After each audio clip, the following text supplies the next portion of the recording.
klar, da haben wir nochmal wie sagt man, ein intellektuell anspruchsvolles Video. The Wide World of Roman Jobs. Wir gehen schon mal rein. Ich werde währenddessen kurz auf Toilette gehen, dann bin ich gleich wieder da. Sehen wir uns gleich wieder.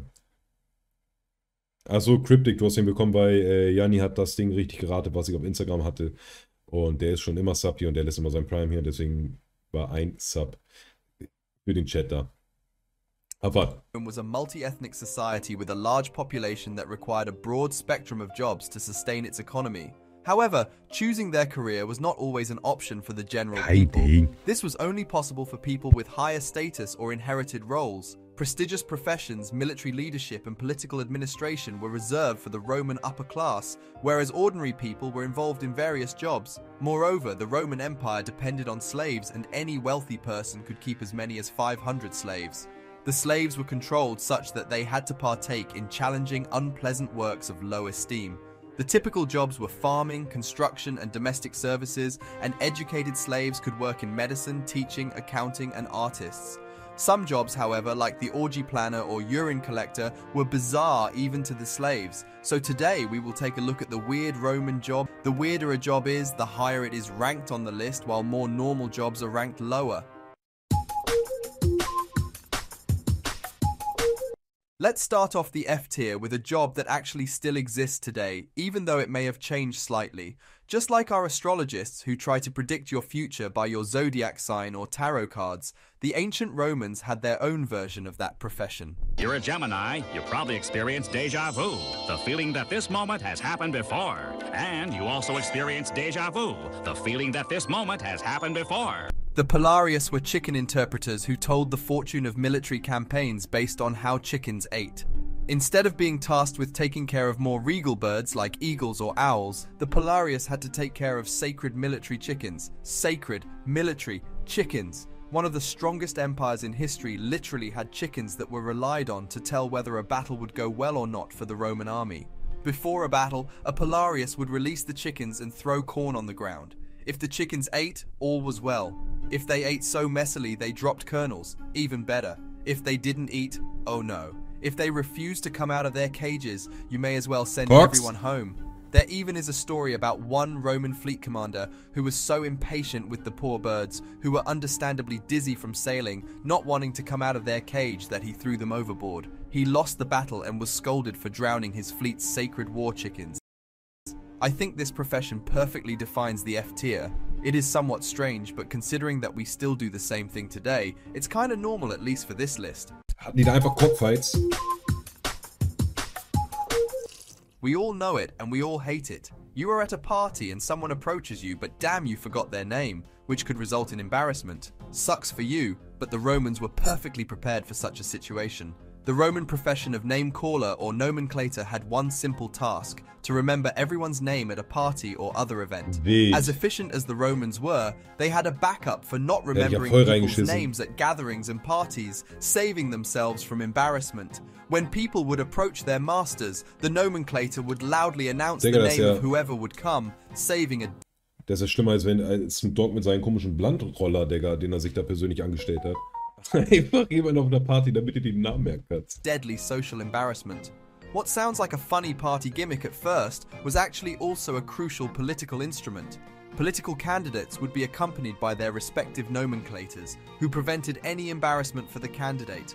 Whenever someone would approach the candidates in a friendly or personal manner, they would ensure the candidate by calling out the approaching person's name out loud. That's why this job is in F tier, since it isn't really weird but rather unique. The last candidate for the F tier is the position of Vestal Virgins. In ancient Rome, the Vestals were known to be the priestesses of the Roman goddess Vesta, the goddess of the hearth, and were considered vital to the security of Rome. The duty of the Vestals was to keep the fire in the temple of Vesta burning. They believed that the failure to do so would lead to chaos in the empire. It was essential for the Romans that the Vestals were virgins. Feuerhüterin aus. Might touch the finish line, but you've never touched a woman. You're right. I haven't lost my virginity. This was obviously a drawback and a risk at the same time. If they were to lose their virginity, they were usually walled alive and then left to dehydrate, a truly brutal punishment. Other Vestals who broke any other vow, such as letting the temple fire go out, were beaten behind a curtain in the dark. However, the good in all this was that they were treated fairly well and given special game seats, so all in all I would consider this job to be quite normal, especially considering that even modern monks and nuns still vow to abstain from any sexual activity, although luckily the punishments today aren't nearly as harsh. Now we enter the E tier with a rather interesting but kinda controversial job. In the ancient world, a funeral clown was common enough to leave behind records of clowns making fun of the dead at their own funerals. These funeral clowns would mimic the behavior of the deceased. It wasn't just any behavior either. They specifically picked ones that made the deceased look bad. Of course, this was done in a funny way that wouldn't offend the audience, which was likely made up of friends and family who wouldn't tolerate actual slander. One amusing account from Suetonius, a Roman historian, tells of a funeral clown mocking Vespasian, the emperor famous for his role in building the Colosseum, for his stinginess. The funeral clown was said to have asked the crowd, while still pretending to be Vespasian, how much the funeral would cost him. Considering that most of our modern death rituals are connected with immense grief, this might seem weird to many of you. However, I think the concept that a dead person gives his friends and relatives one last laugh through one of these clowns doesn't sound too bad. In ancient Rome, asking the gods for help was common if one could not personally take revenge. A curse against their enemies was ordered by the hateful and the superstitious. The middlemen between the gods and the hateful person were called curse tablet scribes. The entire day they would hear people's complaints of hate for others and the wrongdoings they had endured. They would take people's requests for revenge and etch a curse onto a soft lead plate. Those cursed tablets were believed to have influential power against the gods, and they would either be nailed to the wall of temples or rolled up, placed underground in graves or thrown into wells or lakes. All manners of cruel punishments consisting of blindness, madness, and hopes of the enemy's intestines being eaten away would be wished for in those curses. The treatment done to the material was compared to what should be done to the target of the spell. The curses would be written backward if needed to be extra effective. That's definitely a weird custom, but considering nowadays people use fake Twitter accounts to insult other people, this concept doesn't seem too far-fetched. Now we are coming into the D tier, featuring the fuller. Fulling is the process of cleaning clothes, especially wool, to remove oils, dirt, and other impurities and make them thicker. Ancient Roman times were popular for fulling by making the slaves stand ankle deep in the urine. As filthy as it sounds, the practicality of the concept lies in the fact that urine was a source of ammonium salts. It was known as the wash that assisted in cleansing and whitening clothes. The use of urine faded when more sophisticated concepts of watermills came into place. The job itself was basically a very early form of someone doing laundry, which isn't weird at all. However, the part where you have to stand in ankle-deep urine makes this whole thing relatively unpleasant, I would imagine. However, urine was actually so important in ancient Rome that they even had official urine tax collectors who, spoiler, will be featured later on this list. Ach du Scheiße. Another candidate for this tier is the position of armpit hair plucker. Armpit hair pluckers filled bathhouses with the screams of their clients. Roman baths were hubs of public life and of public image. One of the many services offered at the baths was armpit plucking, employed by bathhouse guilds to manually pluck the armpit hairs of patrons with tweezers. Würdet ihr euch aus den Achseln die Haare rausreißen lassen? Philosopher Seneca notes that the armpit pluckers would shout in the bathhouses to get people to get their Das sieht aber auch eher wie so ein Rasierer aus. Plucked, and when the pit plucker wasn't shouting, he was forcing his customer to shriek instead of him. Honestly, this job was pretty normal considering that armpit waxing isn't out of the ordinary even today. However, I think that turning this waxing process into a public event at the bathhouse makes it a little weirder than it needed to be.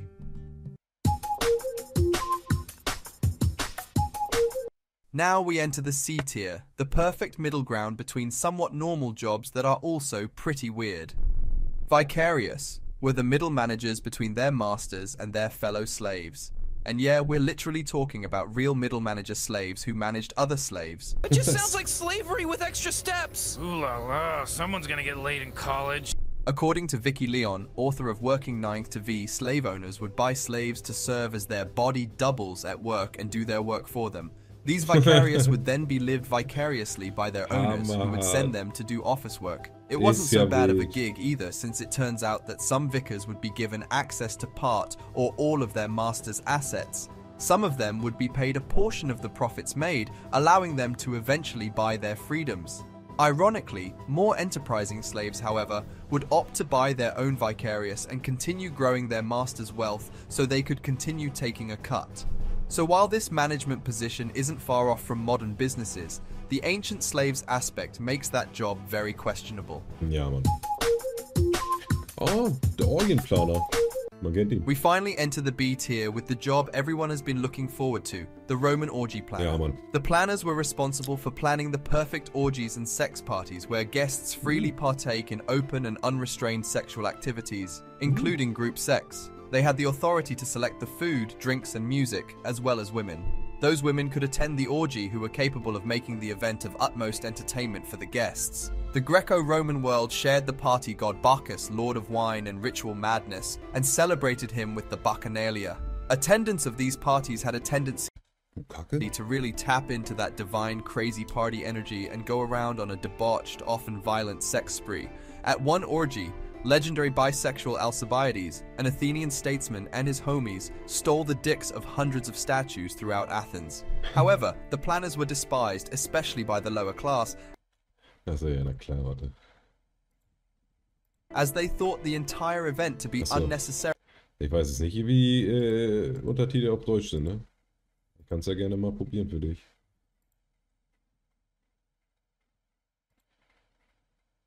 Luxurious and expensive, or simply because they didn't get an invite themselves. Die ist gut, die passt.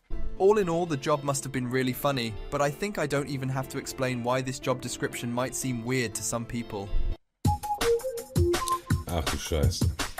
Der Scheißsammler. We start off the A tier with the position of stercorarius, or to say it more bluntly, the shit collector. That is one big pile of shit. Ancient Rome was famous for its aqueducts and toilets, innovations that were so advanced it would take centuries to see them return after the fall of Rome. What a lot of people forget is that a lot of these advanced services were available only for important public buildings.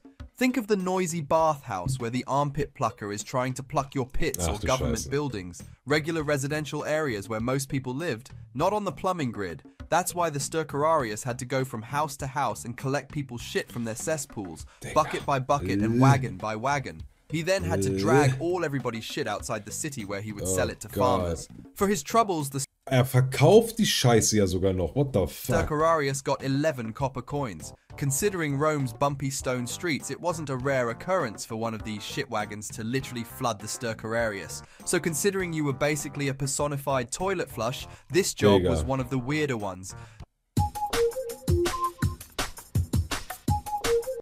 The urine tax collector was basically the big brother of the shit collector. As introduced by Emperor Nero, the urine tax was subsequently taken upon by his son Titus. Urine was widely used in various chemical processes, such as extracting ammonia to clean and whiten clothes, soaking animal skin before tanning, and even using it as toothpaste. The urine would be summoned from public toilets and cesspools. When the finances of the Roman Empire had been crippled after nearly 2 years of civil war, Vespasian inherited the empire and left his successor with a profit through the urine tax collection from the urine gathered at public restrooms.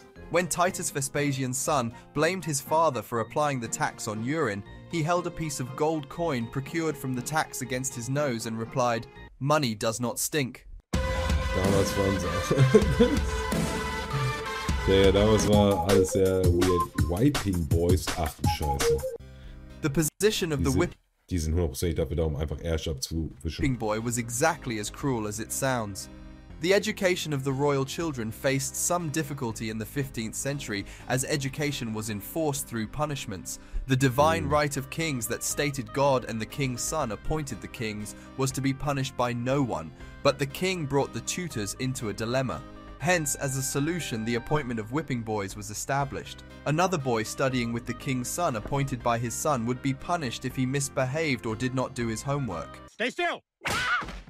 In return, the whipping boy was granted noble titles and estates for his service once he was an adult. The idea behind this was the hope of developing a bond between the two, leading to the royal infant behaving and studying well to end the whipping boy's misery. So while this job could provide you with titles and other rewards, it must be a horrible feeling to get a bloody punishment for the mistakes a stuck-up child of the royal family made. Ach nein, Digga, warte mal. Der hat Strafe dafür bekommen, dass einer von den Königskindern im Endeffekt Scheiße gebaut hat. Gab es einfach einen kleinen Jungen, der dafür Schläge bekommen hat. Das ist absolut wild, Digga. Die stinken beide. From orgy planners to the curse tablet scribe, it is safe to say that the ancient Roman Empire had a room full of extremely strange professions. And while many of these professions seem very funny, there are also some very dark ones, especially considering the harsh punishments the whipping boys and Vestal virgins had to face. In the end, the Roman Empire never ceases to amaze us with its extravagant lifestyle. But that is it for today. Thank you so much for watching, and I'll see you in the next video. Kein Schnauze. Bruder, das waren die wildesten Jobs, die es damals im Römischen Reich gab, Digga. Das war ja absolute Scheiße. Digga. Da haben wir ja alle mal drin gelebt, ne? So von wegen in unserem damaligen Leben. Sehr wahrscheinlich, Digga, war ein sehr großes Reich, so, ne? Ich hoffe, ich saß nicht mal all meinem früheren Leben neben einem von euch Wichsern, weil er richtig scheiße war.